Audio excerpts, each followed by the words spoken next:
Everyone welcome to ইকুহিপাত সকলোকে নতুন ক্লাছলৈকে স্বাগতম জনাইছো আজিৰ এই ক্লাছটো অকমান বিশেষ হ'বলৈ গৈ আছে কাৰণ আসাম পুলিচৰ হয়তো সকলোৱে গম পায় আজিৰ পৰাই আমাৰ এপ্লিকেশ্যন ষ্টাৰ্ট হৈ গৈছে আজিৰ পৰাই সকলোৱে এপ্লাই কৰিব পাৰিব যিমান কেইটা নিযুক্তি প্ৰক্ৰিয়া আৰম্ভ হৈছে বহুত পোষ্ট আহিছে 1700 সামথিং টা ভেকেন্সি আছিল আমাৰ কনষ্টেবলত আৰু লগতে সেইখিনিতে ৰৈ নাথাকিল এতিয়া আমাৰ এছআইৰ ভেকেন্সি কেইটা গোটেই কেইটা ওলাই দিছে আমাৰ এতিয়া এছআইৰ ফালৰ পৰা বহুত কেইটা ভেকেন্সি আছে আমাৰ এতিয়া কনষ্টেবলৰ ফালৰ পৰা অলৰেডি আছিলে তো যিসকল ষ্টুডেণ্টে দুইটা এক্সামত দিম বুলি ভাবিছে বা যিকেইজনে অকল এছআই দিম বুলি ভাবিছে বা কনষ্টেবল দিম বুলি ভাবিছে এতিয়াৰ পৰাই তোমালোকেও যেনেকৈ এপ্লিকেশ্যন ষ্টাৰ্ট হৈছে এপ্লাইও কৰা আৰু লগতে পঢ়াও আৰম্ভ কৰা মই আজিৰ ক্লাছটো জনাই দিবলৈ আহিছো যে কি আমাৰ নতুনকৈ ৰিকুৱাৰমেণ্ট ষ্টাৰ্ট হৈছে কি ৰিক্ৰুটমেণ্ট প্ৰচেছ ষ্টাৰ্ট হৈছে এটা একদম প্ৰথমতে যদি চাওঁ এছআই ইউবি যোনটো আছে আনআৰ্ম বুলি যে কয় আমাৰ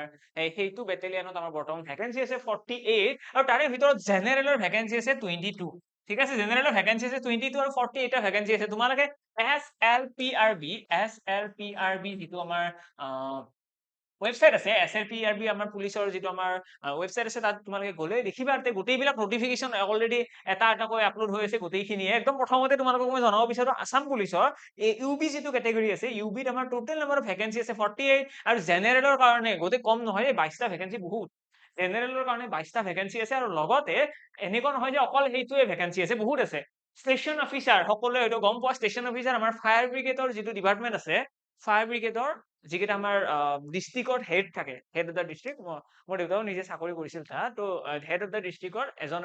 ষ্টেচন অফিচাৰ ৰখা হয় সিহঁতৰ তো সেই ষ্টেচন অফিচাৰৰ কাৰণে টোটেল ভেকেন্সি 6টা আৰু তাৰে কাৰণে জেনেৰেলৰ 2টা ভেকেন্সি আছে স্কোৱাড কমাণ্ডাৰৰ ভেকেন্সি আছে 5টা তাতেও আমাৰ জেনেৰেলৰ কাৰণে 2টা ভেকেন্সি আছে ইয়েছ মোৰ দেউতা বাৰু একদম লাষ্টত ৰিটায়াৰ হোৱাৰ আগতলৈকে স্কোৱাড কমাণ্ডাৰে আছিলে স্কোৱাড কমাণ্ডাৰ হৈ পেলাই তাৰ পৰা ৰিটায়াৰ হৈছে খুব ধুনীয়া পোষ্ট হয় বাৰু স্কোৱাড কমাণ্ডাৰো হয় ষ্টেচন অফিচাৰো হয় দুইটাই ভাল হয় ষ্টেচন অফিচাৰ আৰু স্কোৱাড কমাণ্ডাৰ অলমষ্ট সিমিলাৰ কাইণ্ডৰে হয় জাষ্ট তোমালোকে ভাবি চোৱা অকণমান তলত বুলি ক'ব পাৰিবা স্কোৱাড কমাণ্ডাৰো আমাৰ কি হয় ষ্টেচন অফিচাৰৰ আণ্ডাৰত গোটেই ষ্টেচনটো থাকে জেনেৰেলিটো আমাৰ বৰ্তমানতো ফায়াৰ ব্ৰিগেডত মানুহৰ প্ৰয়োজন হৈয়ে আছে মানুহটো বহুত লাগে তো সিহঁতে বৰ্তমান নাই কাৰণে স্কোৱাড কমাণ্ডাৰৰ দ্বাৰাই অফিচটো ষ্টেচনটো চলাই আছিলে কিন্তু ভাল পোষ্ট হয় বহুত ভাল পোষ্ট হয় নেক্সট যদি কওঁ নেক্সট আমাৰ আছে এছিষ্টেণ্ট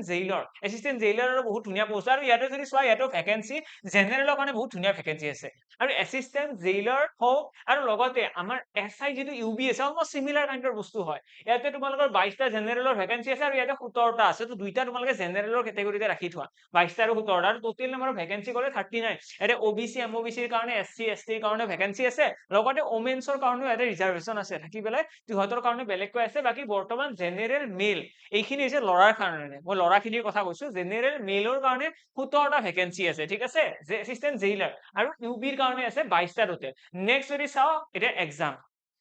বাৰু ভেকেন্সি কেইটা গম পালো যে কি ভেকেন্সি একেলগে খুলি দিছিলে আৰু এইখিনি নহয় বাৰু একেলগে ইয়াৰে লগত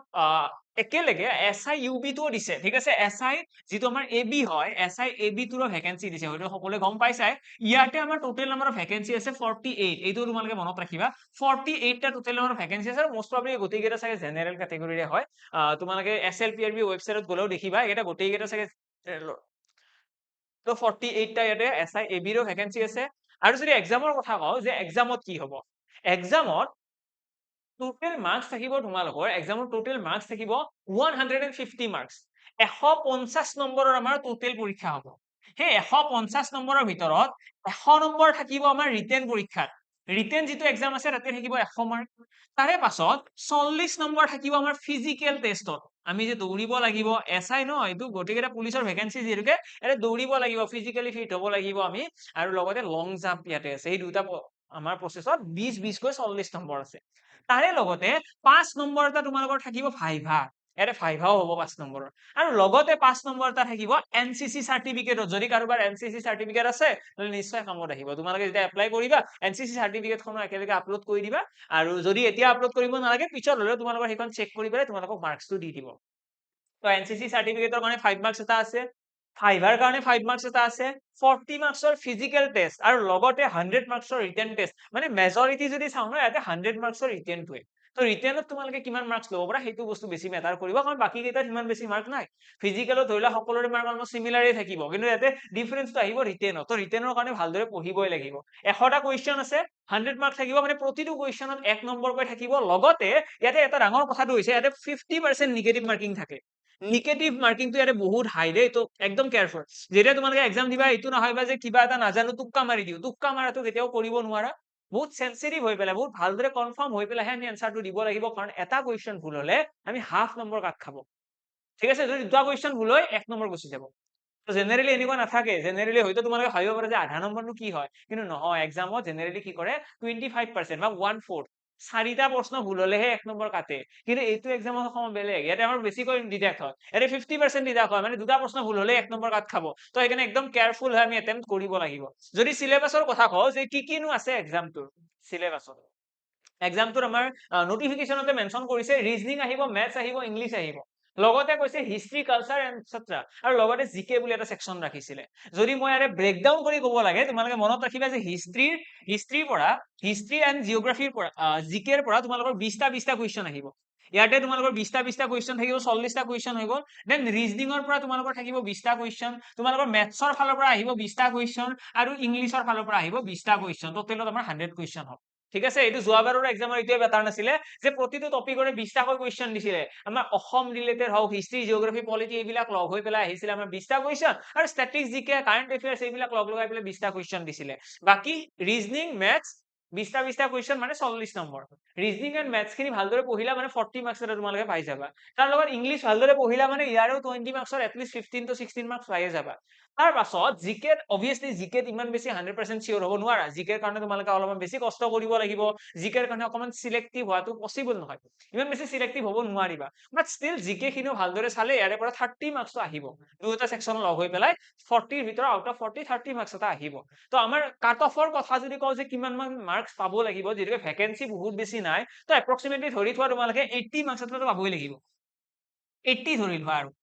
আমাৰ যিটো ৰিটেন টেষ্ট হ'ব, ৰিটেনৰ 80 মাৰ্কছ, ৰিটেনত যদি 80 মাৰ্কছ পাব লগা হয়, তেতিয়াহ'লে তোমালোকে ইয়াৰ পৰা কেলকুলেট কৰা যে কোনটো সেকশনৰ পৰা বেছিকৈ মাৰ্ক কাট খাব দিব পাৰিবা, এফৰ্ড কৰিব পাৰিবা। মইতো ভাবো তোমালোকে মেক্সিমাম মাৰ্ক জিকেৰ কাৰণে ৰাখিব লাগিব, কাৰণ জিকেত তোমালোকে 100% চিয়ৰ হ'ব নোৱাৰা। মানে ইয়াতে তোমালোকে 10 মাৰ্ক এটা কাট খাব বুলি ধৰি লোৱা, 10 মাৰ্ক এটা নোৱাৰা অহাৰ সম্ভাৱনা এটা আছে, হয় নে? 10টা কুৱেশ্যন আমাৰ ভুল হ'ব পাৰে। তাৰে পাছত আমি ইংৰাজীৰ পৰা ধৰিব লাগিব দুটা কুৱেশ্যন ভুল হোৱাৰ, যে দুটা কুৱেশ্যন ইংৰাজীৰ পৰা বা 5টা কুৱেশ্যন ইংৰাজীৰ পৰা, 5টা কুৱেশ্যন ইংৰাজীত ভুল হ'ব। বাকী মেথছ এণ্ড ৰিজনিং এই দুইটা পোৰ্চন লগ হৈ পেলাইহে 5টা কুৱেশ্যন ভুল কৰিব পাৰিবা। এইটো কথা মই এইকাৰণে মেনশ্যন কৰিছো, মেথছ এণ্ড ৰিজনিং দুটা এনেকুৱা চাবজেক্ট, যি দুটা চাবজেক্টত তোমালোকে ভালদৰে পঢ়িলে তোমালোকৰ মাৰ্কছ কাট নাখায়, হয়? সেইকাৰণে মেথছ এণ্ড ৰিজনিংটো আমি যদি ভালদৰে চাওঁ, ইয়াৰে পৰা আমাৰ ধৰি লোৱা এৰাউণ্ড 5 মাৰ্কছ এটা আমি এৰিব পাৰিম, ইংলিছত আমি 5 মাৰ্কছ এটা এৰিব পাৰিম, আৰু জিকেত আমি 10 মাৰ্কছ এটা এৰিব পাৰিম। এই 20 মাৰ্কছতকৈ বেছি মাৰ্ক তোমালোকে এৰিব নোৱাৰা, তোমালোকৰ 80 মাৰ্কছ লাগিবই। পাৰিলেতো বেছি মাৰ্ক লাগে, কিন্তু এইটো জাষ্ট টাৰ্গেট এটা ৰাখা, মানে এইটো মাৰ্কছৰ ওচৰা ওচৰি পালেহে তোমালোকৰ ৰিটেনটো ক্লিয়াৰ হ'ব, দেনহে তোমালোকে ফিজিকেলৰ পিনে যাব পাৰিবা। এক্সামত যিহেতুকে ভেকেঞ্চি বহুত বেছি নাই, বহুত বেছি নাই, যে 200-300 নহয় আনৰিজাৰ্ভ কেটেগৰী। আনৰিজাৰ্ভ কেটেগৰী তোমালোকৰ এৰাউণ্ড 50 মান হ'ব চাগে গোটেইখিনি লগ লগাই। তো 50 ভেকেঞ্চি হ'লে তাত ইমান বেছি ইজিটো নহ'ব, অলপ কষ্ট কৰিব লাগিব, হয়নে? অকে, লগতে মই জনাই দিওঁ, এই যিকেইটা ভেকেঞ্চি আছে ন, গোটেইকেইটাৰ কোৱালিফিকেশ্যনো বেলেগ বেলেগ হয়। তোমালোকে যদি SI UB টোৰ কথা কোৱা, ইয়াতে তোমালোকৰ যিসকল ষ্টুডেণ্টে জাষ্ট গ্ৰেজুৱেশ্যন কমপ্লিট কৰিছে, যিকোনো ফিল্ডত হ'ব পাৰে, science, arts, commerce, B Tech, MBBS যিয়ে নহওক, যদি গ্ৰেজুৱেশ্যন কমপ্লিট কৰিছে, সিহঁতে SI UB টো এপ্লাই কৰিব পাৰে। বয়সৰ লিমিটটো যদি কওঁ, বয়স তোমালোকৰ হ'ব 20 বছৰৰ পৰা 26 বছৰলৈকে, মষ্ট প্ৰবাবলি 21ৰ পৰা 26 আছিলে চাগে। মই কৈ দিছো লিমিটটো যে 1/1/2000, 2000 চনৰ 1 জানুৱাৰীৰ যদি আগত কাৰোবাৰ জন্ম হৈছে, সিহঁতে এপ্লাই কৰিব নোৱাৰে। 2000 চনৰ 1 জানুৱাৰীৰ আগত যদি কাৰোবাৰ জন্ম হৈছে, অকে। আৰু নেক্সট যদি চাওঁ, ষ্টেচন অফিচাৰ যিটো আছে, ইয়াৰ কাৰণে আৰু বেছি কম হয়, আৰু স্কোৱাড কমাণ্ডাৰ, এই দুটাৰ কাৰণে তোমালোকে 2002ৰ 1 জানুৱাৰী, 2002ৰ 1 জানুৱাৰীৰ আগত যদি কোনোবাই জন্ম হৈছে, এপ্লাই কৰিব নোৱাৰে। তো এইটো বস্তু মাইণ্ডত ৰাখিবা যে কম্পিটিশ্যন বহুত বেছি হাইও নহয়, যে বহুত বেছি পুৰণা, বহুত বছৰ আগৰ পৰা পঢ়ি থকা ল'ৰাবিলাকে এপ্লাই কৰিব নোৱাৰে, এপ্লাই কৰিব, বয়সে নাই ন। ইয়াতে বয়সটো ধৰি দিয়া আছে, মানে এনেকুৱা নহয় যে কোনোবা এজন ষ্টুডেণ্টে 10 বছৰ ধৰি পঢ়ি আছে, সেইজন ল'ৰাই এক্সাম দিব পাৰিব, নোৱাৰে এক্সাম দিব। এক্সাম দিব কোনে পাৰিব? 1 জানুৱাৰী 2000 চনত যাৰ জন্ম হৈছে, তাৰ পৰাহে সেইখিনি ষ্টুডেণ্টে এপ্লাই কৰিব পাৰিব, বাকীবিলাকে নোৱাৰে। ইভেন ষ্টেচন অফিচাৰ আৰু স্কোৱাড কমাণ্ডাৰত 1 জানুৱাৰী 2002। অকে, বাকী জেইলাৰতো তোমালোকে পাৰিবা, 1 জানুৱাৰী 2000ৰ পৰাই আছে। ইয়াতে বাৰু এছিষ্টেণ্ট জেইলাৰটোত বহুত এজ লিমিট দিয়া আছে, ইয়াতে 21ৰ পৰা 40 লৈকে দিয়া আছে, মষ্ট প্ৰবাবলি 21ৰ পৰা 40, মানে ইয়াতে তোমাৰ এজ লিমিটৰ বেছি প্ৰব্লেম নাই, ইয়াতে বহুতে এপ্লাই কৰিব পাৰিব, যোনে ধৰি লোৱা বহুত আগৰ পৰা পঢ়ি আছে, সিহঁতেও এইটোত পচিবল হয়, ইয়াতে এপ্লাই কৰিব পাৰিব। আৰু 17টা ভেকেঞ্চি অবভিয়াছলি যিহেতুকে বহুত বছৰ ধৰি পঢ়ি আছা, যদি তোমালোকৰ কাৰণে 17টা ভেকেঞ্চি মোৰ মতে বহুত বেছিয়ে হয়। 17টা যদি জেনেৰেলৰ কাৰণে আছে, বহুত বেছি হয়। 17টা ভেকেঞ্চি সাফিচিয়েন্ট হয়। 5টা 4টা থাকিলেহে অলপমান বেয়া কথা। বাকী 17টা 20টা এইবিলাক হলে এচিষ্টেণ্ট জেইলাৰৰ নিচিনা পোষ্ট এটা পাই আছা তোমালোকে তো ইমান বেছি ভেকেঞ্চি এক্সপেক্ট কৰিও লাভ নাই হয়নে? অকে বাকী চিলেবাছৰ কথা মই মেনশ্যন কৰিলো যে চিলেবাছত কোনটো পাৰ্টত কি আহিব তোমালোকে কেনেকৈ পঢ়া নিজৰ ষ্ট্ৰেটেজিটো বনাই লোৱা কাৰণ এক্সামত কাট অফটো হাই যাব। এতিয়া তুমি হয়তো পঢ়ি পেলাই ফেইল কৰিবা নে নপঢ়া পঢ়ি পেলাই ফেইল কৰিলেও তোমাৰ লাভ আছে তুমি যিখিনি বস্তু পঢ়িলা সেইখিনি বস্তু নেক্সট এক্সামত কামত আহিব যদি তোমালোকে একদম নপঢ়াকৈ এক্সামটো দিব যাই পেলাই ফেইল কৰিম বুলি ভাবিছা মানে সময়ৰ অপব্যয় বেলেগ একো নাই তুমি এটা লুপত সোমাই আছা এক্সাম দিবলৈ গৈছা ফেইল কৰিছা তুমি জানাও ফেইল কৰিবা বুলি তুমি পঢ়াই নাই কিন্তু তুমি ঘৰতো কৈ আছা যে মই পঢ়ি আছো নহয় এক্সাম দি আছো আল্টিমেটলি টাইমটো এনেই গৈ আছে তো কেয়াৰফুল অকণমান লাইফটোক লৈ চিৰিয়াছ হোৱা তোমালোকে যদি পঢ়ি পেলাই ফেইলো কৰা ন একো প্ৰব্লেম নাই কাৰণ ইয়াৰে পাছত যোনটো ভেকেঞ্চি আহিব সেইটো তোমালোকৰ পঢ়া অলৰেডি হৈ থাকিব আৰু আমি যদি অভাৰঅল কওঁ ন প্ৰতিটো এক্সামৰ কাৰণে অলমষ্ট চিমিলাৰ কাইণ্ডে পঢ়িব লাগে আমি বহুত বেছি চেঞ্জ কৰি থাকিব নালাগে আমি যদি এডিআৰিৰ কাৰণে প্ৰিপেয়াৰ কৰি আছো আমি আছাম পুলিচৰ কাৰণে এক্সামটো দিব পাৰো য়েছ যদি কোনোবা এনেকুৱা আছে ফিজিকেলত মোৰ ভাল নহয় ফিজিকেল দিব নোৱাৰো ছিল ৰিটেনটো এটেম্প কৰা ৰিটেনটো দি আহা ৰিটেনটো ক্লিয়াৰ কৰিবলৈ ট্ৰাই কৰা কাৰণ এইটো ৰিটেনত যি কুৱেশ্যন আহিব চিমিলাৰ কাইণ্ডৰ কুৱেশ্যন এডিআৰিটো আহিব হয়নে তো সকলোৱে এপ্লাই কৰা ভালদৰে পঢ়া কাৰণ যিকোনো এক্সাম এটাৰ কাৰণে পঢ়িলা মানে সেইখিনি বস্তুৱে তোমালোকক নেক্সট এক্সামটো হেল্প কৰিব তো এইটো নকৰিবা যে এইটো এক্সাম বাদ দিয়ে নেক্সট এক্সামটোৰ কাৰণে পঢ়িম সেইটো কৰি লাভ নাই প্ৰতিটো এক্সামৰ কাৰণে ভালদৰে পঢ়িব লাগে তেতিয়াহে আমাৰ এণ্ড অফ দ্য ষ্টৰী কি হ'ব দুটামান এক্সাম যদি বেয়াও হয় তাৰে পিছৰ এক্সামটো আমাৰ ক্লিয়াৰ হ'ব অকে তাৰ লগতে আৰু কিবা আছে নে জনাব লগা এইখিনিয়ে বাৰু হয় আজিৰ ক্লাছটো জনাব লগা মই জাষ্ট ৰিমাইণ্ডাৰ এটা দিলো আজিৰ পৰাই তোমালোকৰ নটিফিকেশ্যন যিহেতুকে অন হৈছে আজিৰ পৰাই তোমালোকে এপ্লাই কৰা ষ্টাৰ্ট কৰা লগতে পঢ়াও আৰম্ভ কৰা যদি কাৰোবাৰ কিবা হেল্প লাগে মই ডেছক্ৰিপশ্যনত এটা গ্ৰুপৰ লিংক দি দিছো আছাম পুলিচৰ সৈনিক বেটছ বুলি তাত আমি ফ্ৰীতে গোটেইখিনি ক্লাছ কৰি আছো সম্পূৰ্ণ গণিত বুলি এটা চিৰিজ লঞ্চ কৰিছো তোমালোকে সেই ক্লাছবিলাকো পাই যাবা তো তোমালোকে কৰিব কি লাগে ডেছক্ৰিপশ্যনত দিয়া হোৱাটছএপ গ্ৰুপৰ লিংকটোত ক্লিক কৰা হোৱাটছএপ গ্ৰুপটো জইন কৰি ৰাখা তাতে আমি ক্লাছবিলাক যেতিয়া আহিব নতুন নতুন ক্লাছবিলাক সেইবিলাকৰ লিংক শ্বেয়াৰ কৰিম তাত তোমালোকে ক্লাছবিলাক কৰিব পাৰিবা খুব ধুনীয়াকৈ পঢ়ি থাকা লগ পাম তোমালোকে অন্য এটি ক্লাছত আজিৰ কাৰণে ইয়াতে সামৰিছো থেংক ইউ